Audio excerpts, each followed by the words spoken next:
And this is just key. Your heart's got to be in it, and you got to make sure when you make a video and it doesn't succeed, even if you get discouraged and don't want to make another one, make sure if you're gonna make another one, it has to be better than the last. Every single time, make sure that you improve on something. AoA, that's a triple play. New episodes, I couldn't wait. Yeah, open your mind at the first gate. Press play, no need to debate. AoA, check me out. Look, plugged in, you can catch the hype. Golden Dawn, how we follow the light. Anime like life, married to it, my wife. What's going on, ladies and gentlemen, boys and girls, people of all ages? Welcome back to the AoA show. I'm your host, as always, Ian, along with my boys Isaiah. Yo, yo, yo. And Gavin. What's goody? And today we are joined by a very special guest. He goes by the name Awkwardly Animated on YouTube. Awkwardly Animated is a Anituber, rather a new Anituber right now. That's kind of going to be the talking point today, and I'm very excited for that, kind of making the plunge into the Anitube sphere.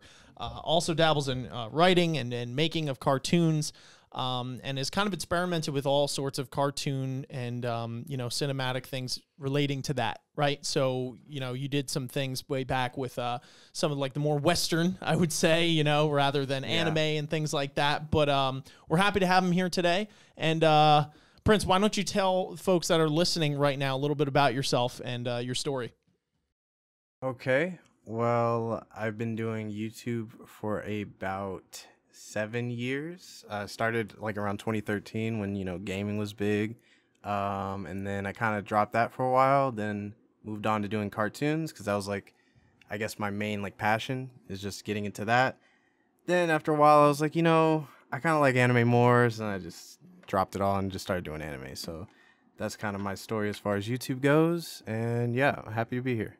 Did you, at what point, what was like the deciding factor for you to make those pivots? Because I feel like a lot of what you do is pretty intertwined in some way, shape, or form, in the sense that it's like kind of just the close cousin, you know what I mean, to the next thing, right? A lot of people in the sphere, what we do in the either in the arts or all this kind of stuff, animated or not, they tend to find themselves in a similar boat, at least, So what were there like deciding moments when it was like, okay, I know I have a thing here and I know I enjoy this, but like I know this is the right play for me. Was there a moment that struck to you, or did it just kind of happen by chance?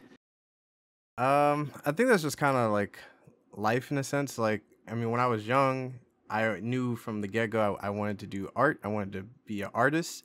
That was like the most simple concept that was in my head at the time. Like, we're talking like 6 years old. Then I got a little bit older and I was like, art is cool and all, painting is cool and all, but like I like cartoons, so I want to make cartoons. And then when I got older, I was like, well, I don't necessarily want to draw cartoons. I want to be like a director or a storyboard artist or something like along those lines. And then it just kind of, you narrow the idea to a specific thing. And it was kind of like that with YouTube. Like, I started out doing games because at the time when I was like, 12, 13 years old, I just like playing games. So I was just playing games, doing Minecraft, all that sort of stuff.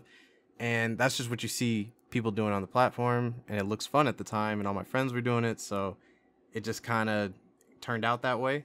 Then once my interests kind of left, I just thought, okay, well, I like cartoons, let me go ahead and review cartoons. And that one was kind of the turning point where I really felt more passionate about than anything else, because at least with the gaming stuff, a lot of my friends were doing it. So it was like, well, they're doing it, so I want to do it too. And it was a very much a bonding thing for us. Like, we would all bond off making dumb gaming videos or whatever. But once I started doing cartoon stuff, I didn't know anybody that was doing it personally. So it was mainly just me doing it just because I wanted to do it, not so much because my peers were doing it. And then the anime thing is just kind of another change. I mean, who knows, maybe like a year or two down the line, I could just go straight into film and just do nothing but that. But I don't know. Yeah, that's awesome. I get the... So I got to ask you a question. I feel like, and correct me if I'm wrong here, do you feel like you always had a decent support system when it came to, you making a new decision, or that you wanted to pivot or pick up something new?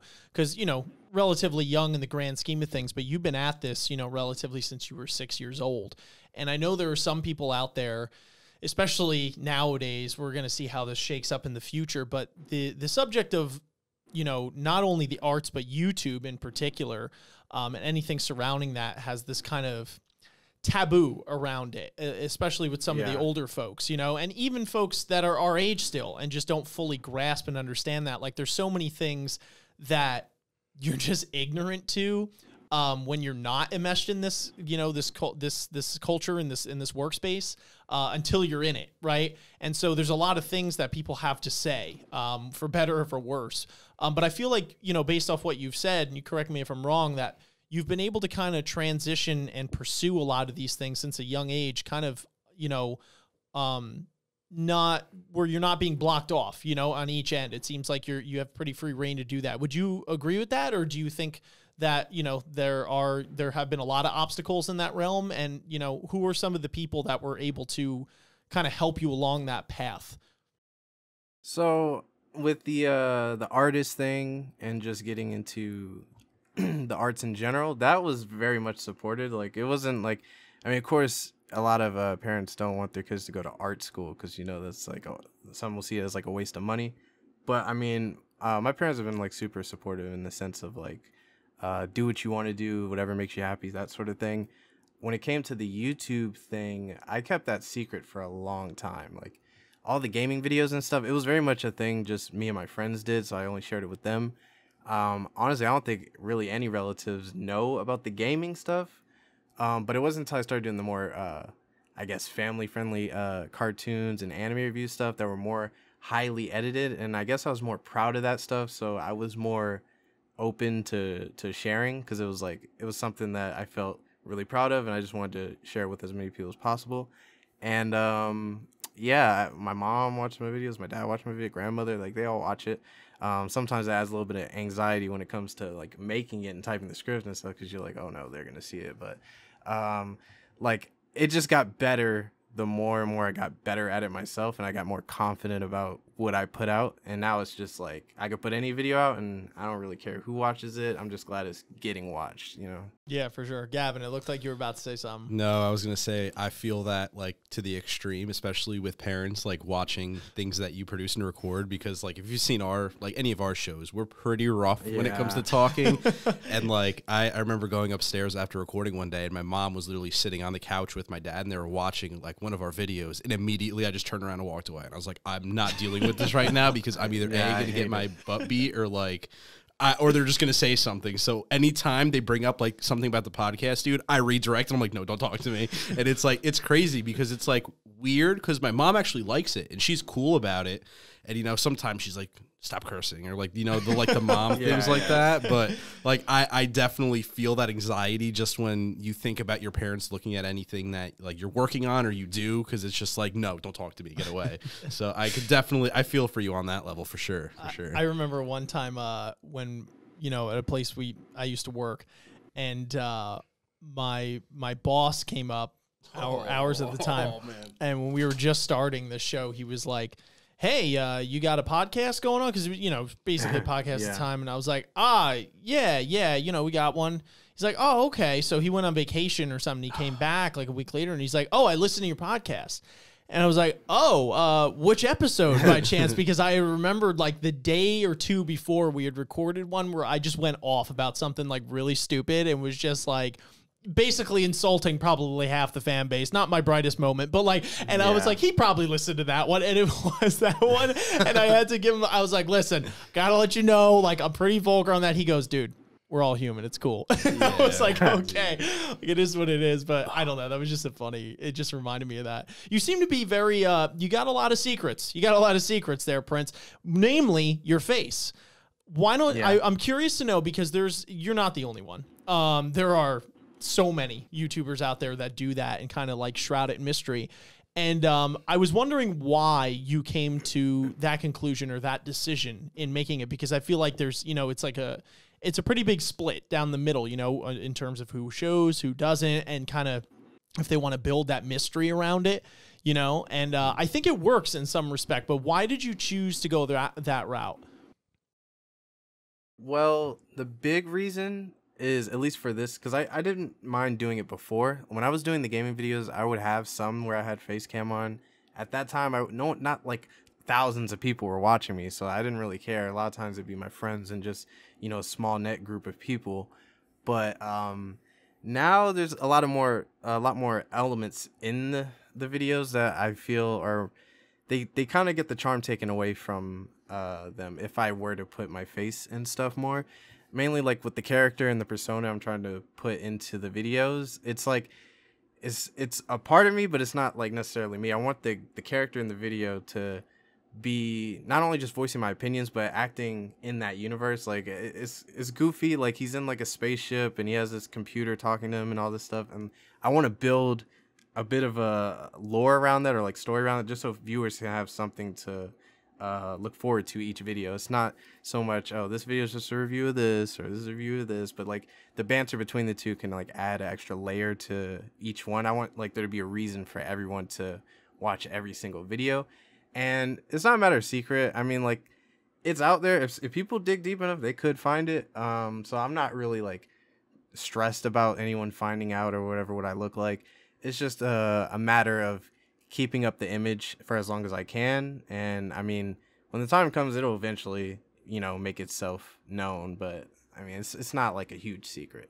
Yeah, I feel like you could play it up. Yeah, go ahead. You were going to say something? No, that's cool. I think a lot of, especially when you're working with like cartoons or anime or anything where it's like you can build either yourself or just another persona off of, you know, off of what you're doing. So like sort of like you said, it's not just, you know, your standard review. It's not your standard analysis or whatever. It's like you can sort of make your own story out of, you know, whatever it is you're talking about. It's pretty cool. Yeah. Right.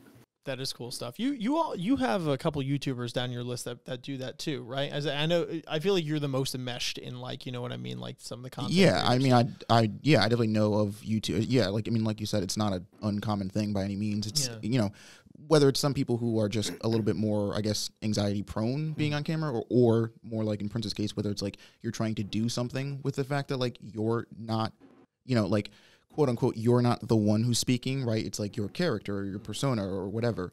Right.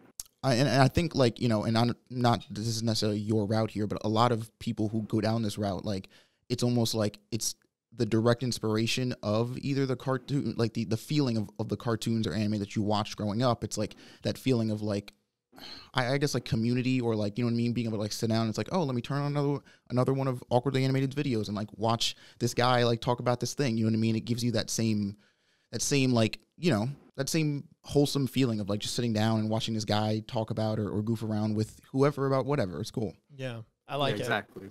Is that the in your pic? We have your picture up here, and then obviously viewers will be able to see it. The sword in the back, is that which sword is that? Okay, so that is from Final Fantasy 7 to be specific. That's my favorite game like ever of all time. I know the remake just came out. I've played that game to hell and back, platinumed it 100+ hours into it. Like, I just love that game. Final Fantasy in general is just my jam. Like, but everything in the background that you see there is just a little piece of like some of my favorite things, like a reference to like my favorite anime or a reference to a favorite game, just like you see there, and like just little hints and nods so people can like watch the video and then they'll point it out and be like, oh, I know what that is. Like, that sort of thing. You got what is it? That's the ball from Toy Story up in the way top. Yeah, I love Pixar. My neighbor next to the Death Note. Yeah, Ghibli, oh yeah. all There's that my neighbor Totoro. Oh yeah, the guy or in the, Totoro. I just say Todoroki. What's in the corner there. Man. I think there's even that's the Harry Potter, the Deathly Hallows. Yeah. That's the one no one ever points out. They always just think it's like a Bill Cipher from Gravity Falls or something. I'm like, nope. That's actually not gonna lie. That was the one thing that I thought. I was like, is that from Gravity Falls? That was so weird. Look, that's literally the one everyone deep. misses. I know. That's funny, man. That's cool. I like that. It, you know, not only adds the shroud of mystery, but it's like people could pick out little things and almost come, however they, you know, whether they're interested in what you look like or not. But it's like it adds this level of mystery to it, but also this relatability in a sense that it's like you don't have to be anyone per se to like voice these opinions that you have and bring entertainment to people that are watching it regardless of who you are or what you're like, or you know what I mean, like they're kind of seeing it vicariously lived through this character. I think it's an interesting take on it, you know, and a question that I've always meant to ask somebody who does, you know what I mean, who does exactly what you do. I think it's really cool. You said as well that you had some experience with, you had some background in writing. Was I correct? Am I correct in that? Besides your YouTube videos, kind that of, is. sort of. Yeah. Like not really like a huge background, but I mean, In a sense, like my grandmother, she's a writer. She writes plays for like theater and stuff like that. And then my dad, he's Cool. big on acting. So like it was very much embedded like early on that like this was kind of like the path I was gonna go on. But as far as like heavy experience, the most I've done is maybe write like a few scripts for short films for like class and stuff. But that was really it. Nothing like too major as of yet. But I do have like some plans for things that I want to do, like pitches at some point. Okay, that's interesting. wow, yeah. Or is there anything you're Yeah. able to share, or is it all in the down low? I can share it. Like, so here's like the main thing that I want to do. So right now, I mean, I said it in one of my videos, but my favorite anime is Code Geass. And Great show. Attack on Titan is like the only one that seems to be edging that out Mhm. for being my favorite.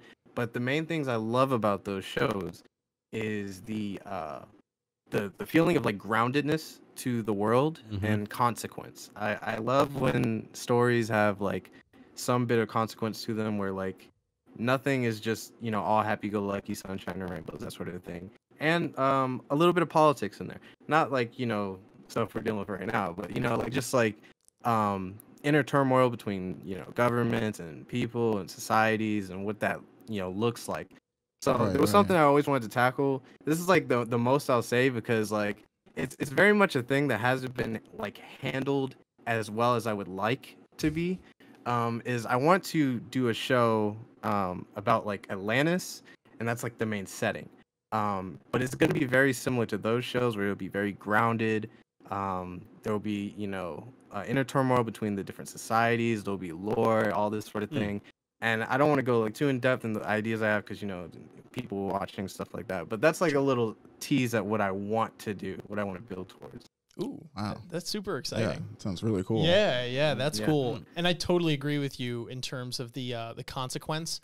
I think that's one of the, I mean, you know, we've been at this for a little while now, and I think whenever it comes down to some of the top shows or like a big gripe I have with other shows that don't do this, I feel like I always come around to that route. And it's like I might word it in a different way, but it's like, oh, they're more human or they're whatever. And it's like I think consequence, you know, is really hitting it on the head, right? Where it's like there Yeah. needs to be an actual repercussions for the decisions that are made, and like it can't just be by this saving grace that we're able to get out of something every time. Like there has to be a downside and, you know, and a good side and a positive side. Like your decisions need to have an impact, you know, and I think Yeah, that's it something really that's- makes you care. Like, if Yeah. there's no consequence and things just turn out okay every single time, there's no reason for you to ever be fearful for the characters in the situation. Like, you need that for the story to really like grip you.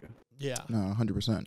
So I'm actually curious, Prince. Earlier you were saying Code Geass and like Attack on Titan are kind of like your two front runners those for are top anime.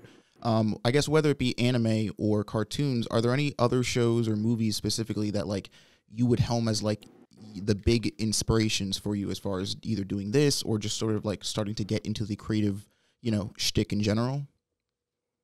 Yeah, there's a few. On the cartoon side, obviously Avatar. That's like Oh. just GOAT status. Mm. Steven Universe in recent years has been like truly like Yeah. what a surprise. Like just a crazy out of nowhere cartoon that just kind of, you know, breaks the mold. BoJack Horseman is really good too. Like that's one of my all-time favorites. But as far as inspiration, it's mainly anime that I'm getting like inspired from.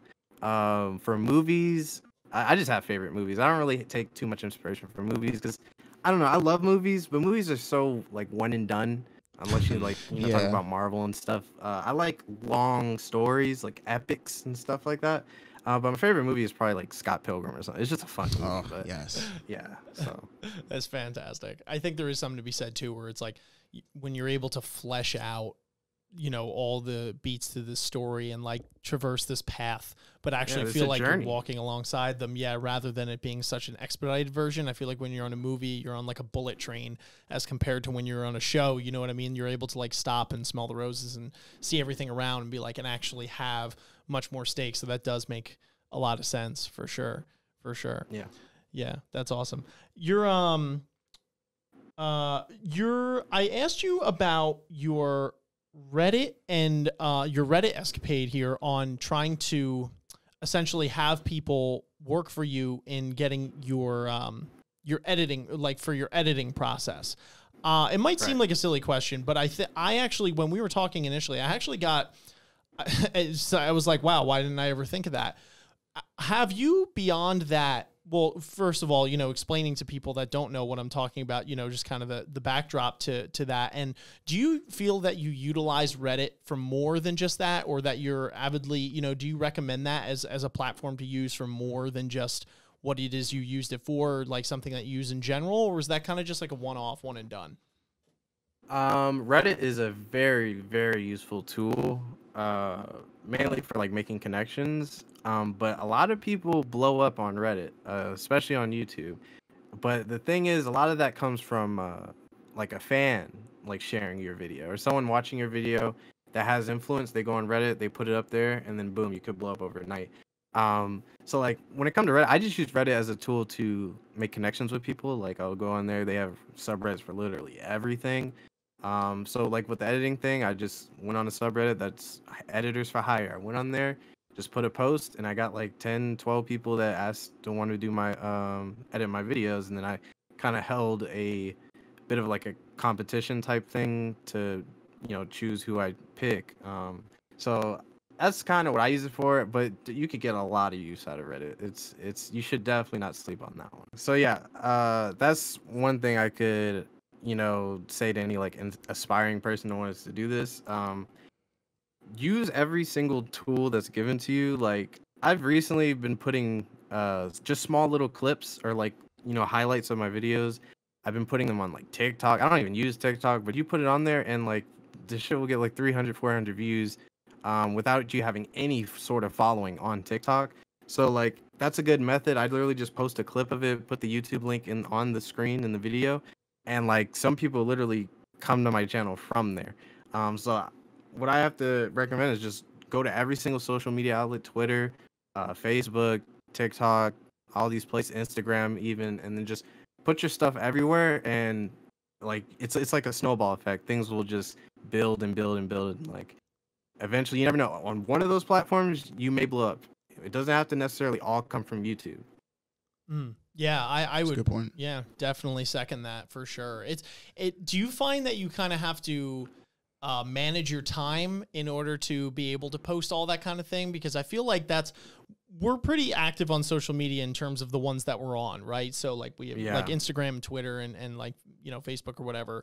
But it's like a full-time job. You know what I mean? Like being able to post that stuff. Do you find yourself doing that on so many platforms very consistently? And if so, please give anyone advice, i.e. us out there on, you know what I mean? Or do you find yourself being like, that you are posting more sporadically?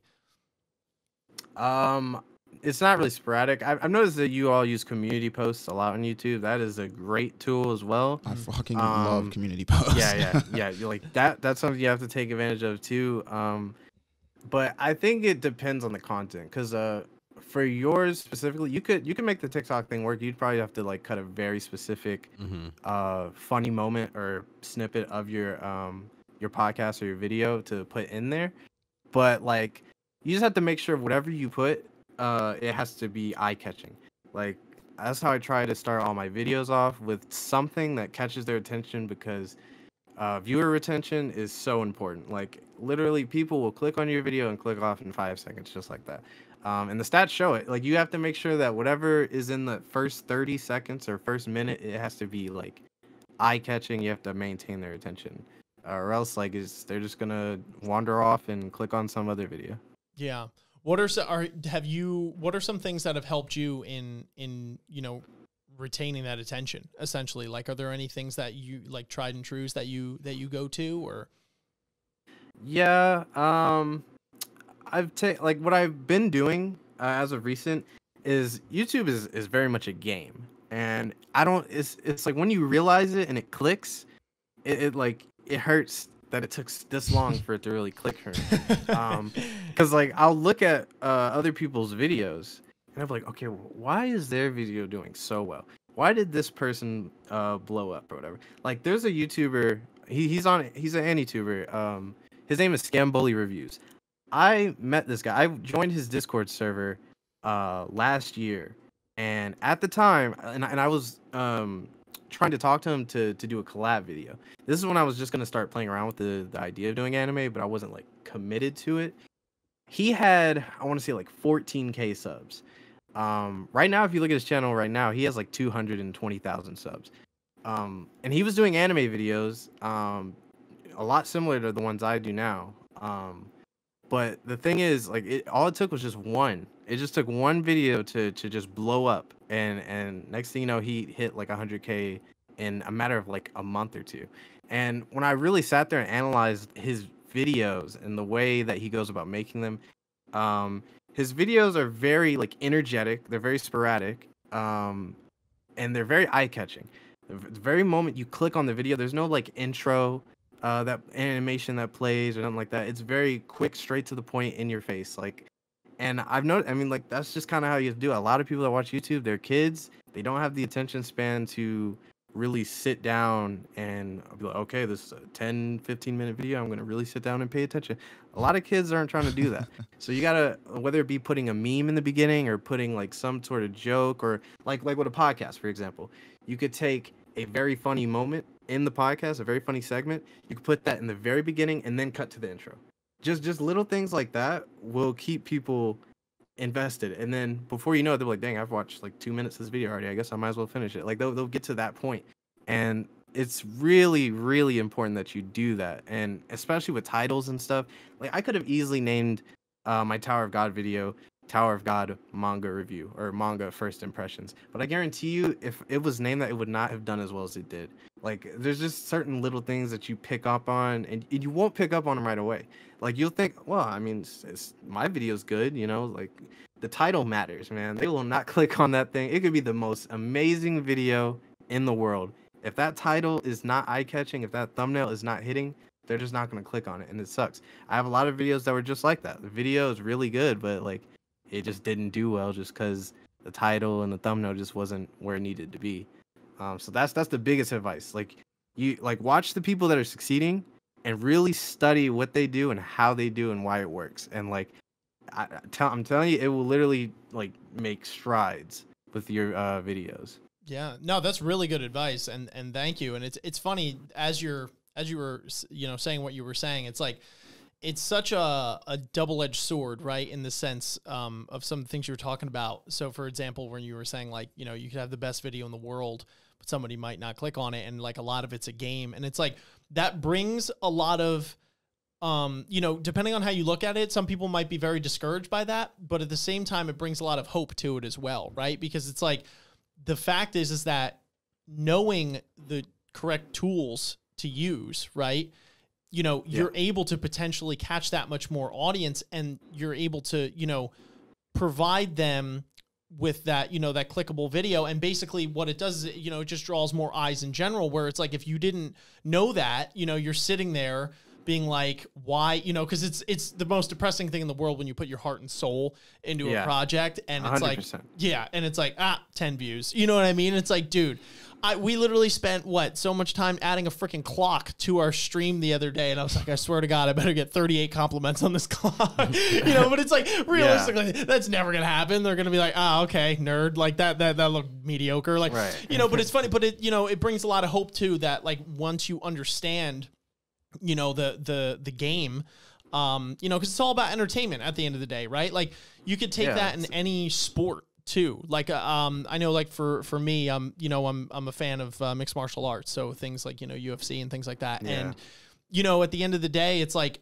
a lot of people get upset sometimes because like guys that are very loud and boisterous and you know what I mean, they're talking smack, or like getting a lot of the attention, right? Yeah, right. Yeah. Like, everyone knows that name. It's a household name, right? And it's like, there are a lot of people that get upset because it's, that doesn't mean that person is the best, right? Like, at all. And people get upset where it's like, well, this should be about the skill, and, like, you're not showing respect to the sport. But at the end of the day, like, someone like Conor McGregor, for instance, like, understands the game, right? To quote it there, like, that this is a business of entertainment at the end of the day, right? We're just using fighting in this case as a medium in order to entertain people, right? It's a means to an end. So if you can exploit that, and I feel like it goes, you know, it's a hard pill to swallow and a hard truth to face, especially for people that put their heart and soul. And that's not to say that people shouldn't, right? Like you should definitely put your heart and soul in what you're doing. You should improve and succeed at every moment's notice.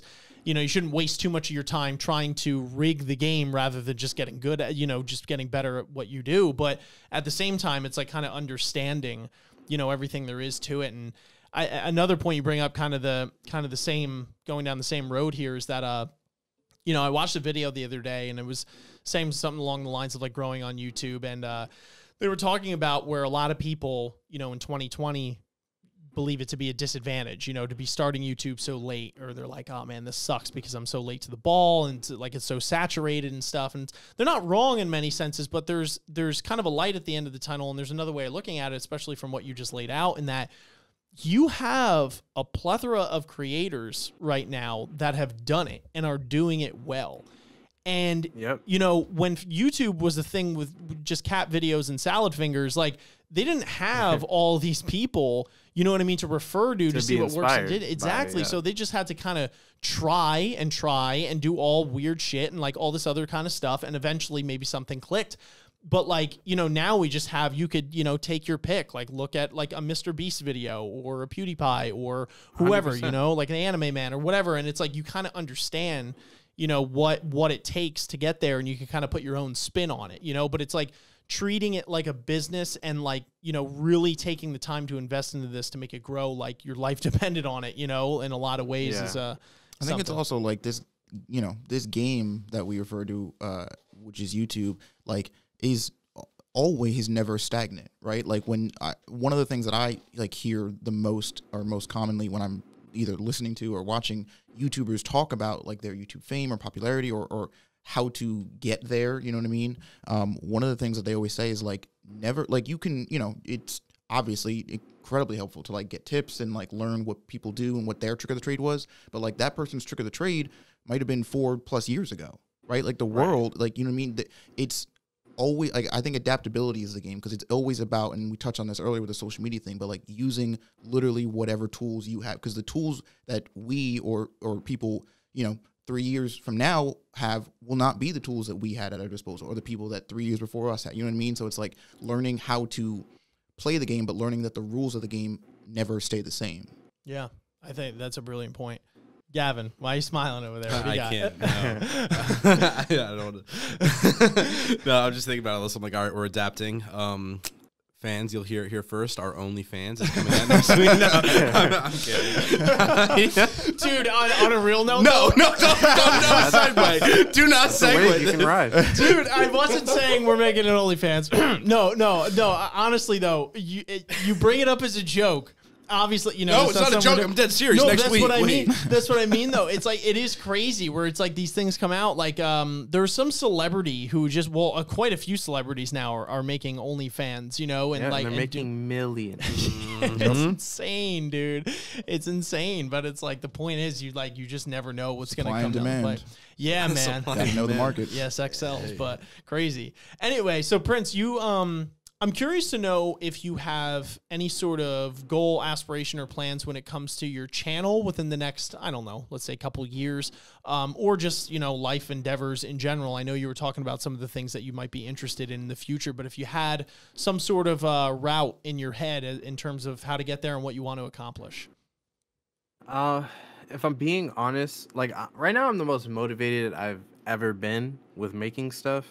When I was younger, like I probably haven't been this motivated since I was making the gaming stuff. When I was making game videos, like sometimes I'll look back, because the channel is private, but all the videos are like unlisted. I look at them sometimes and I'm just like, man, I was like grinding. Like, I mean, all I had was school to worry about, but like I was putting out 4 or 5 videos a week, and I was like, this is crazy. Like I can't imagine going back and like really like literally working like this is a job, a second job, or just like I don't get it. But now I'm at a point where I just want to hit 100K.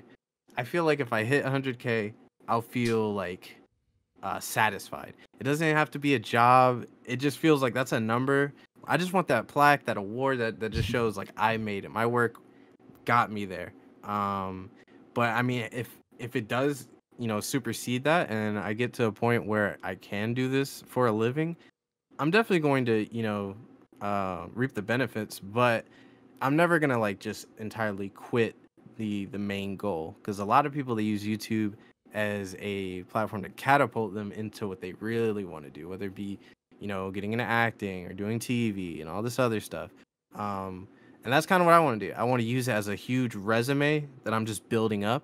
So that way, when I do graduate, when I do, complete all the things that I'm working towards right now, I have like an alternative path, like a plan B. Like if this doesn't work out, I could always do this. And that's kind of the goal. I don't really want to do this forever, but I like having the option. Yeah, that's interesting. I'm it's cool to hear that your route, and obviously I hope you succeed at whatever it is you're trying to do. But it seems like you have your head on your shoulders. You know what you're doing, and there's an actual method to the madness, as it were. I have one more question personally, and then if you guys have any, and this might seem a little redundant, but I ask you one more time. Do you have any sort of advice? And this could be generalized. It doesn't have to be necessarily geared towards a specific group of people per se, because you've been giving out a lot of advice this episode, and it's actually gone a very long way. I think a lot of people could benefit from listening to this. But do you have any advice for anyone that's kind of enmeshed in our sphere here, or just in general, that is aspiring to, make it to whatever the next level is, whether it be in YouTube or writing or creating cartoons or whatever, right? The things that you do, being that you're taking this path, right? And you have, you're accumulating a little bit of knowledge, a little bit of wisdom each and every day. Do you have any advice for anyone out there, something that maybe is stuck with you, or maybe something that someone had told you or helped you with along the way, for anyone trying to do what you do? Yeah. Main thing for YouTube is, and this is just key.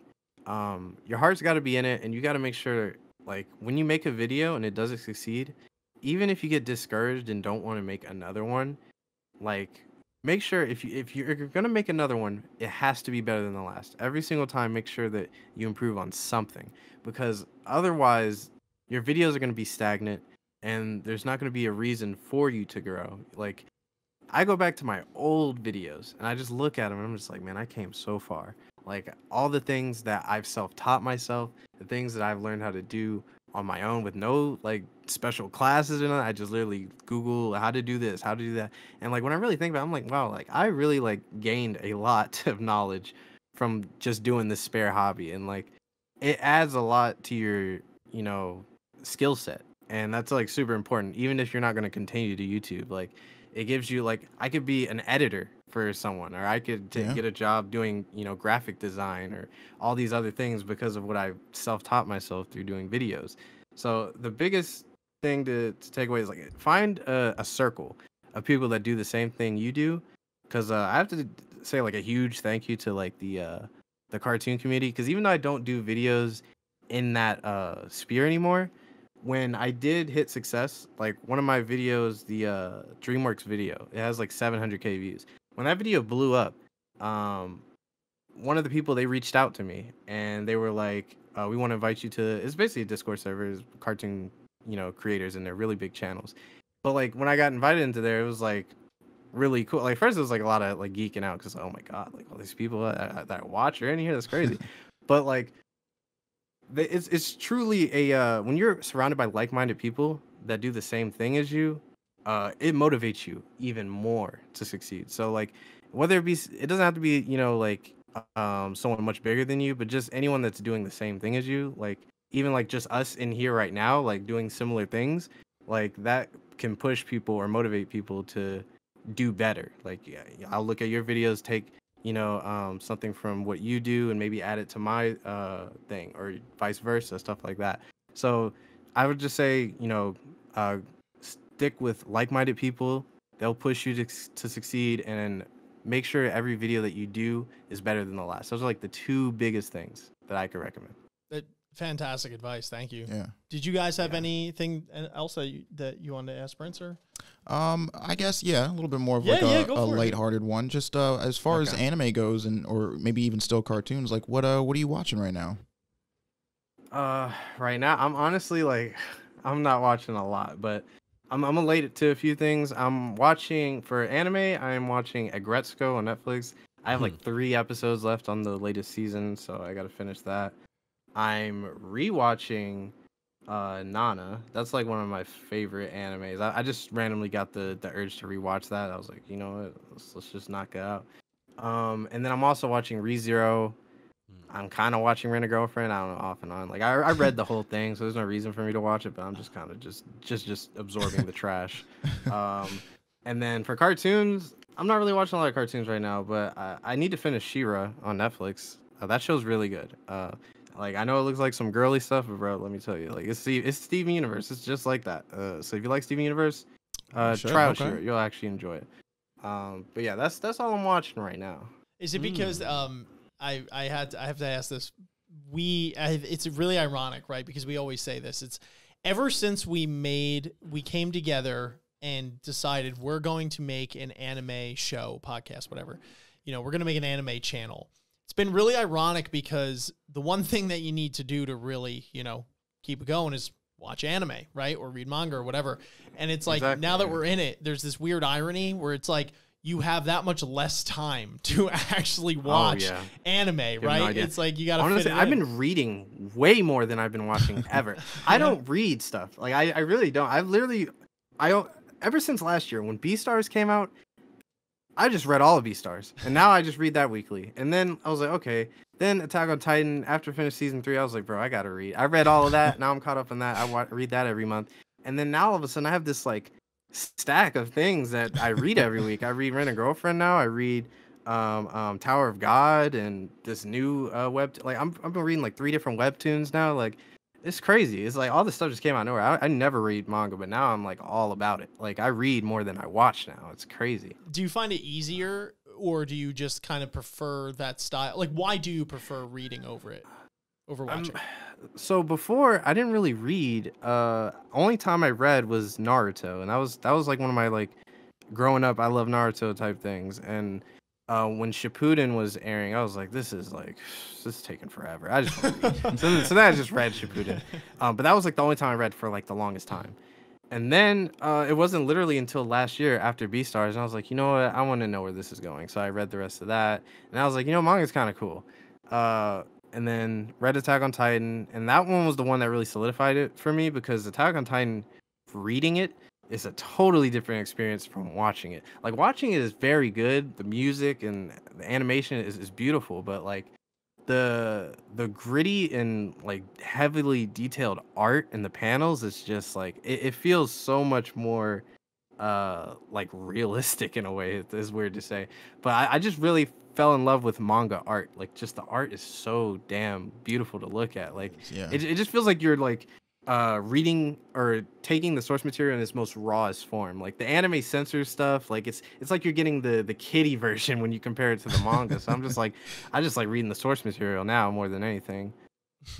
No, that's very interesting, and I think you're definitely right in the sense because Attack on Titan is one that it's like we're waiting. You know, I'm like, okay, we could have read it. Good luck. You know what I mean? But I'm like, dude, we're so close. It's like 1 season left, and it's like, all right, you know what? I'm just gonna watch it. It's gonna be a thing. Amazing. But I could see that definitely, especially with something like Attack on Titan. Another one that comes to my mind personally is Berserk, where it's like I feel like you benefit. I actually just started buying that. I won't go off for the sake of these guys because they know I gush about it all the time, but I truly believe it's a fantastic story. I think you'll like it. But I think that's another one like Attack on Titan that potentially benefits from a manga, you know, from manga in that you can see it in its like raw form and it's very gritty and grungy and like there's, you know what I mean, with like the hard lines. Yeah. And, you know what I mean? It actually benefits from not having it's like color. someone drew this. Yeah. Like, it's crazy. Yeah, someone actually drew this. It makes those scenes hit that much more. But Gavin, do you have anything? So your favorite character across anything, video games, anime, cartoons, movies, Damn. Favorite, number one. This is why we love Gavin, because he asks the fun questions. I love what if we could like narrow it to one? Super hard fun question. You know what? Then we'll keep it in realms of anime. You got me there. Okay. Man. He's like narrow it to a show. And why is it Leroro? I'll have to go with Lelouch. Lelouch is just he's a great main character. Every decision that he made feels like a decision I would have made, even the ones that are mistakes. Like I look at it, I'm just like, man, like this guy can't catch a break, man. It just sucks. But yeah, that's got to be number one for me. Like it's just like I totally sympathize with the guy. I'm just like, and I love characters that are like that. They're so smart, but like no matter how smart they are, they still mess up, and it just feels realistic. It feels human. Like this guy is a genius, but like even he, fails. Yeah. I'll accept it, even though I know Leroro is your number 2. I'll accept it. No, I'm just kidding. I'm just playing. Oh my God. He's like, I mean, this if you guy. want to talk Tower of God, I can tell you my favorite Tower of God character. All right, you got to hit me. And why is it Leroro? No, I'm gonna keep on doing this until you tell your name. By the way, you said you've read all of it. We are currently mid-season. I know. I'm 2. not gonna spoil it. Okay. All I'm gonna say is Yuri Jihad. Oh, all right. Jihad I is- accept it. No, me and Gavin, I can we just turn up this audio real quick? Can you say it My one more man time? Prince, yeah, I need you to repeat that loud and clear. Yuri Jihad. Yeah, isn't that right, Ian? Are your headphones I working? never said I dislike Yuri. No, but I like Yuri Jihad. That's very good. You'll really like her soon. Yeah, you made. Oh. you Hell made- Train. You'll like her soon. Oh, Yeah. music to my ears. You made some friends here because these two are huge Yuri stands. There was only 2 Huge names you Yuri needed to stands. mention, and I'll take. Honestly, I'll take the half. princesses, they just steal the show whenever they're on screen. Shit, that's facts though. Like Yuri's number 1, but like if any of them came up to, like, it's like, bro, That's a what are we fact. talking Bro, about? we were doing a live read through the other day, and literally Endorsey comes on screen. And I'm doing a read through, and I literally go, and my mouth just went open for like a minute. I'm like dead ass. I didn't even do that on purpose. Was it the panel where? Wait, I It was don't know. how the far you workshop are. art They're party. at the workshop battle party. Has like a reunion happened yet? Like people have seen each other that haven't seen each other in like forever. Yes, Yes, not but in a like happy way, but yeah. it like just happened. It didn't like officially happen, I guess. Okay. Yeah, Okay. yeah. I don't think you got to the part where I was. Okay, she Oh. comes to There's the a part party that's in a spicy pink with her, dress. okay? Yeah, okay. I Yeah, believe people were saying that in our comments. They're like, but they were relating it to like resolution. They're like, bro, if you like her now in 720, wait till you get to 4K. Okay. Like, goddamn. All right. Oh, I'm like, man. I'm just still holding out for In yours. that case, where's Coon there? We better get it. We better get our 4K Coon. Facts, bro. He knows, Prince knows. He's like, you're gonna get him. Let's face it, Coon with his hair back be hitting different. The characters in Tower of God have like the most drip like in any facts. show ever. Straight up. Like, Straight they up. just start wearing like the freshest clothes. Like, Bro, for later real. on, you'll be like, dang, where are they getting these designer Bro, outfits? I haven't. Like, This is actually the first time that I will mention this on camera, but I've had this thought in the back of my head forever. I don't know how Tower of God or SIU, whoever needs to do this, has not started like a Tower of God clothesline. Yeah.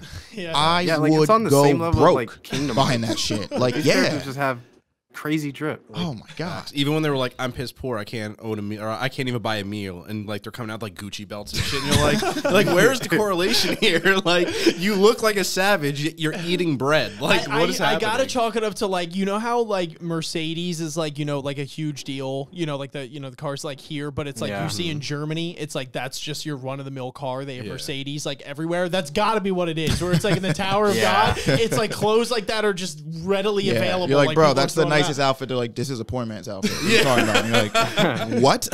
Start new trends over there. Yeah, it's like Oh you don't my even know. You God. can't keep up, dude. It's wild. It's wild. real. Shit, man.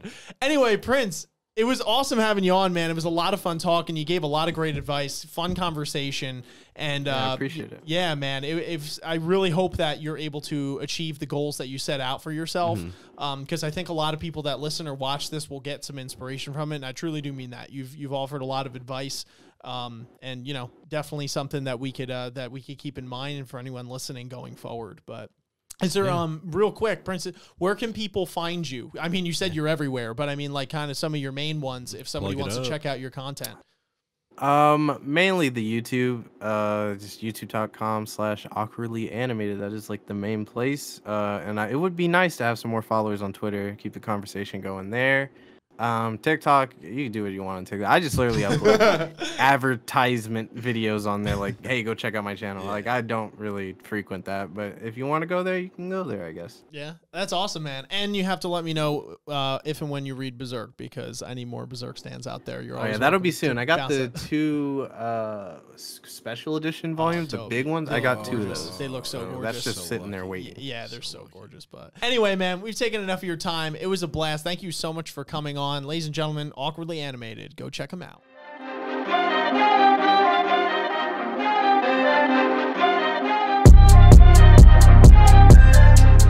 Hey, hey, you know what it is, dog.